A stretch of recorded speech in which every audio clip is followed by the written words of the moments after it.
So, we have a situation in Sokoto that is getting hotter by the minute. And if you are sitting comfortably in Lagos, Abuja, or anywhere safe, you need to hear this. Because what is happening in the Northwest right now is shaking the very foundation of our security. We are looking at a scenario where a known bandit leader is acting like a governor, issuing orders and chasing thousands of Nigerians out of their ancestral homes, while the authorities seem to be speaking a different language entirely. The headline you saw is not just clickbait. It is a reflection of the deep frustration boiling over in the Caliphate. The news coming out of Sokoto State today, January 15, 2026, is heartbreaking. Bello Turji, the notorious bandit kingpin who we thought had been silenced or at least contained, has roared back into the scene with a vengeance that has left security analysts and villagers completely baffled.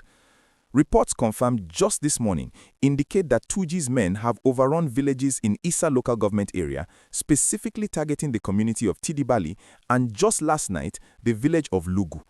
We are not talking about a small robbery here. We are talking about a full-scale takeover, where the bandit leader has reportedly issued an ultimatum that sounds more like a government decree than a criminal threat. Imagine waking up in your village, a place where your father and grandfather are buried, and hearing that a man in the bush has given you hours to live or face death. That is the reality for the people of Tidibale right now. Turji has accused the villagers of tipping off security agents about his location, and his retaliation has been brutal. He reportedly visited the village and killed 3 people just to send a message, warning that when he returns, he will not spare even a chicken. This chilling threat has triggered a mass exodus. As I speak to you, thousands of women, children, and the elderly are trekking through the bush, carrying their mattresses and cooking pots on their heads, fleeing to the town of Issa, Gidan-Hamisu, and even crossing the border into Shinkafi in Zamfara state. Now, this is where the Tinubu reject Sultan's cry part of the story comes into play, and it is the part that is making everyone angry. You see, the Sultan of Sokoto, Alhaji Sa'ad Abubakar III, has been shouting about this for a long time. He is the spiritual head of Muslims in Nigeria, a man of immense influence. Yet his cries for a decisive, boots-on-the-ground solution seem to be hitting a brick wall. Just recently, the Sultan made a very heavy statement saying it might take decades to end this banditry if we don't change our tactics. He's practically begging for a strategy that works, a strategy that protects the common man in the village. But what is the response from the presidency? Well, it feels like a rejection of the immediate reality. Instead of flooding these specific villages with ground troops to protect the fleeing masses today, the federal government has been focusing on high-level, high-tech partnerships. You will recall that late last month in December 2025, President Tinubu approved U.S. airstrikes in Sokoto. While that sounds impressive on paper, using American technology to hit terrorists, the people in Tidibale and Lugu are asking a simple question. Where are the soldiers now? The airstrikes happen in the sky, but Turji is on the ground, walking into their houses, burning their food stores, and kidnapping their relatives. The feeling in the north right now is that the government is trying to fight a guerrilla war with press releases and international treaties, while the bandits are winning the territory. When the Sultan cries out that the north is unsafe, and the response he gets is, "We are signing deals with the US," or "We are monitoring the situation," it feels like a rejection. It feels like the president is saying, "We have a plan, just wait." But the people don't have time to wait. They are dying today. The rejection here is the rejection of the urgency. The villagers feel abandoned. They feel that if this was happening in Asokoro or Ikuyi, the response would be immediate and overwhelming. And let's look at the details of this latest attack in Lugu. It happened just last night, January 14. The bandits didn't just shoot and run. They operated with confidence. They killed several residents and abducted at least 15 people. These are farmers, mothers, and young men who have done nothing wrong. The conflict journalist known as Bakatine reported this morning that the bandits are destabilizing the entire Sokoto East Senatorial District. It's almost as if Turji is trying to prove a point, that the US airstrikes and the government's threats mean nothing to him. He is asserting his dominance. He's telling the government, "You control the capital, I control the bush." This brings us to a very scary realization. In some parts of Shinkafi, nearby in Zamfara, reports say some communities have actually entered into a truce with Turji. Can you imagine that? Citizens of a sovereign nation having to sign a peace treaty with a criminal just to survive because their government cannot protect them? That is the definition of a failed security architecture in that region. But the people of Tidibale and Lugu in Sokoto refused to bow down. They cooperated with the security agencies, and now they are being punished for their patriotism, while the government in Abuja debates strategy. Now, before we go deeper into the political fallout and what this means for the stability of Nigeria, I want to take a quick second to ask you to please like this video. It really helps us get this news out to more Nigerians who need to know the truth about what is happening in our country. And if you haven't already, please hit that subscribe button. We are here every day digging through the noise to bring you the facts that matter. Just one click from you goes a long way in supporting independent storytelling. Thank you. Let's get back to the gist. Why is this happening now, in 2026? We were promised that security would improve. We were told that the new service chiefs and the new collaborative efforts would wipe out these guys. But here we are, facing a humanitarian crisis. The local government authorities in Issa are overwhelmed. They are using trucks to evacuate people. But where will these thousands of refugees sleep? The schools in Issa town are already filling up. We are creating a new generation of internally displaced people who are angry, hungry, and homeless. The political implication of this is massive. The Sultan is not just a traditional ruler. He represents a massive constituency. If he feels unheard, if he feels his cries being rejected or managed rather than acted upon, it creates a rift between the traditional institutions and the federal government.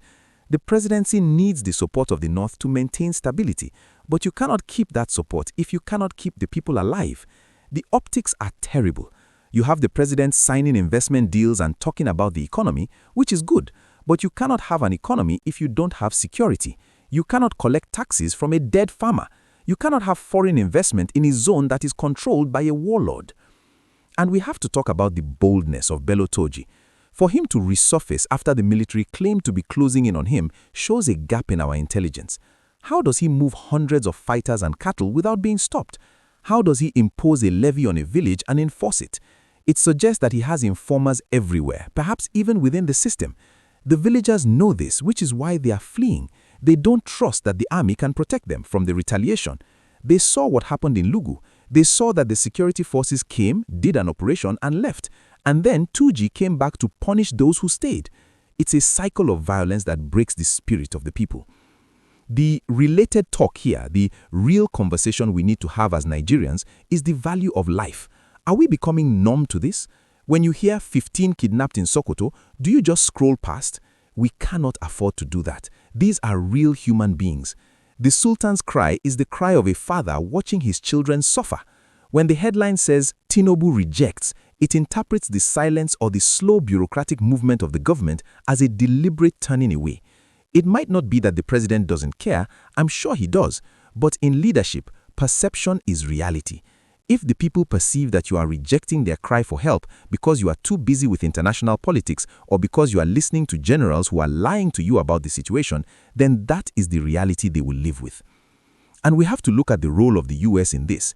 The airstrikes approved in December were supposed to be the game changer, but airstrikes are tricky. They can kill the leaders, but they can't hold ground. Only the Nigerian army can hold ground. The US is not going to send Marines to guard Tidibale village. That is our job. And if we are relying on American drones to solve a problem that requires community policing and boots on the ground, we are deceiving ourselves. The bandits know the terrain. They know the caves and the forests. A missile from the sky cannot stop a bandit from knocking at a door at 2 a.m. The stakeholders in Sokoto, specifically the Sokoto Eastern Zone Development Association, came out today to back the Sultan. Their secretary, Muazu Shamaki, confirmed the video of the villagers fleeing. He's asking the same question, where is the help? It's a cry of desperation. When a community leader has to go to the press to beg for security, it means the standard channels have failed. It means the DPO, the area commander, and the state governor have exhausted their options, or they are not getting the backup they need from the center. So, what happens next? The refugees are in Issa. They need food, water, and medicine. The harmattan is blowing, it's cold and dusty. The risk of disease in these crowded camps is high, and meanwhile, the farmers are missing the harvest or the planting preparation.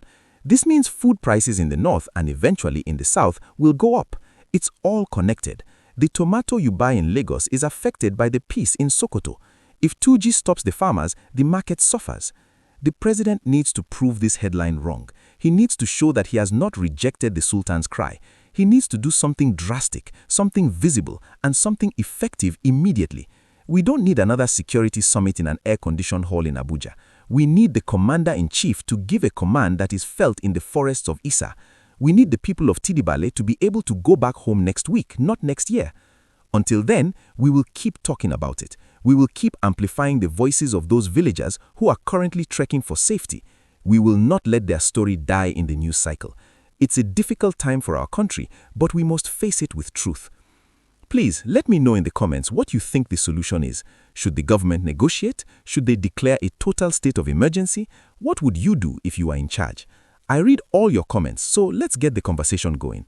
And once again, if you found this update useful, even though the news is heavy, please like the video and subscribe to the channel. It really helps us keep going. Stay safe, stay vigilant, and let's pray for our brothers and sisters in